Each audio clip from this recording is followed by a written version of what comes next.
I always thought late-night radio was comforting. Something about those soft static hums and faraway voices made the night feel less empty. But if you ever scroll through frequencies after midnight, don't stop when you hear a whisper instead of a song. Some signals aren't meant to be heard, and the night I found one, it didn't let me forget it. I live in rural Ohio. Nothing but quiet roads, cornfields, and houses spaced far apart. Most nights you can hear coyotes before you hear a car. Cell service sucks here, so when people can't sleep, they still turn on radios. I used to think that was peaceful, until last winter. It was 1:12 a.m., the kind of hour where the entire world feels like it's holding its breath. That's when my old bedside radio alarm suddenly clicked on. Not with music, not with a voice, with thick, choking static like something was trying to crawl through it. My eyes shot open, confused. The room was freezing, like the heater had been off for hours. I reached toward the radio to turn it off, half asleep and annoyed, but the static cut mid-sound. Not faded, not lowered, cut, like somebody silenced it by hand. Then a voice came through, not loud, not distorted, a whisper. Is anyone still awake? It didn't sound like a radio host. It sounded like someone standing right beside my bed.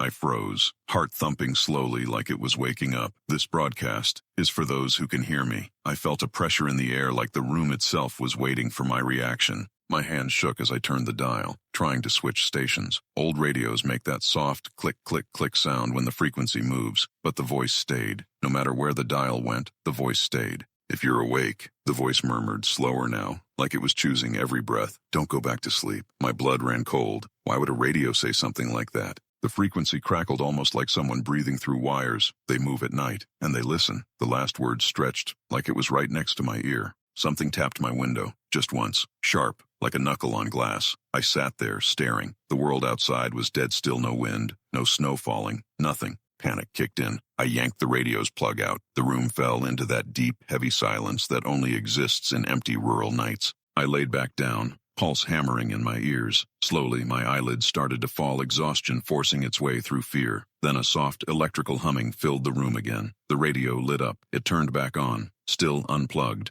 If you turn away again, the voice whispered, calmer than before, they'll find you first. My entire body locked. It didn't feel like a warning. It felt like a rule. That's when I heard it. Slow, heavy footsteps on my front porch. One step, then another, and another. Not footsteps looking for a way in, footsteps waiting. I grabbed my phone with shaking hands and tried to dial 911. No signal, not one bar. I swallowed hard. The footsteps stopped, and the radio whispered, almost gentle this time, do not open the door. I didn't move for almost a full minute. The radio hummed softly like it was breathing. Outside, my porch creaked again as if someone shifted weight. Finally, I forced myself to whisper into the darkness. Who are you? No answer from outside, but the radio spoke like it had been waiting. Someone who listened too long. The voice didn't sound angry. It sounded tired, broken, like a person who hadn't slept in years. I couldn't take it anymore. I grabbed a flashlight and tiptoed toward my front door. My heart stopped. From the peephole, all I saw was darkness, like someone was covering it with their hand. I stepped back, slowly, quiet as I could. The peephole stayed black, not moving, not breathing. Someone was still there. Behind me, the radio crackled again. They don't knock, they wait. Every hair on my arm stood up. I turned around. The radio dial was spinning slowly on its own, searching frequencies like fingers feeling along a piano. Then a second voice broke through the static, softer, frantic. Don't listen. Don't answer him. My throat dried. Two voices, both claiming to warn me. Which one was lying?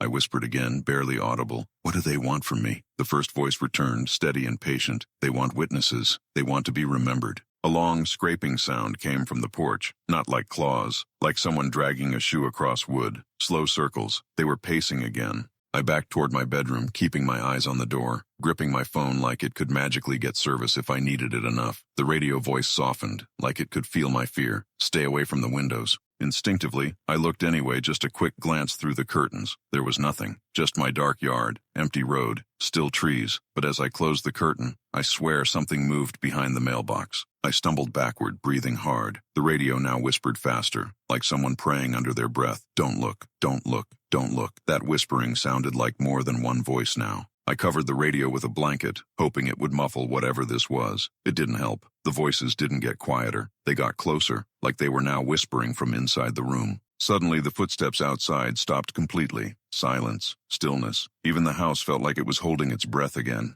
Then my front door handle clicked, once, slowly, like someone gently tested it just to see if I forgot to lock it. The radio said one last thing before everything went dead silent. If they open it, you won't wake up. My knees almost gave out. How did this station know where I lived? How did it know what was outside my door? I pressed my back against the hallway wall, gripping my phone like if I held it tight enough, service would magically return. My ears strained for footsteps. Nothing. The silence was worse. Silence means something is waiting. Then, a faint clicking sound from the radio, not static keys, as if someone was dialing numbers on a landline through it. Click, click, click. 6 digits. My area code. A voice followed different from both before. This one was breathy, struggling, like someone speaking through broken lungs. Don't answer them. Don't look at them. Every syllable sounded like pain. My front porch creaked again, but this time it wasn't footsteps. It was weight shifting, like something heavy was slowly leaning against my door, checking pressure points. I crouched lower, holding my breath. Something scratched lightly along the base of the door. Not claws, nails, human nails dragging wood. Slow, testing, feeling.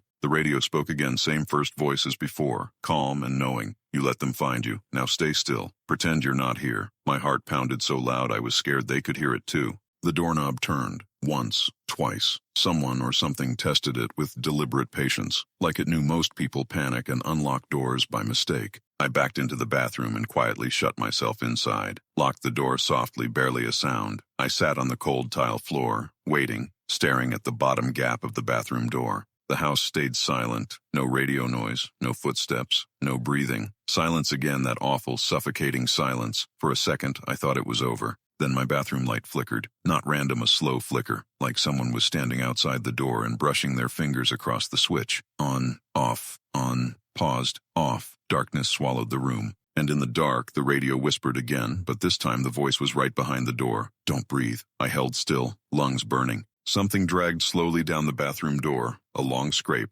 not knocking, not forcing, just letting me know it was still there. Then my phone buzzed violently in my hand, nearly making me scream. One text message. Sender, unknown number. Message, don't look up. Every instinct in my body said not to, but fear makes you stupid. My eyes lifted just slightly toward the mirror above the sink, and in the dark reflection, a face stood right behind me. I didn't turn around. I didn't scream. I closed my eyes, whispering a prayer to God or the radio or whatever could hear me.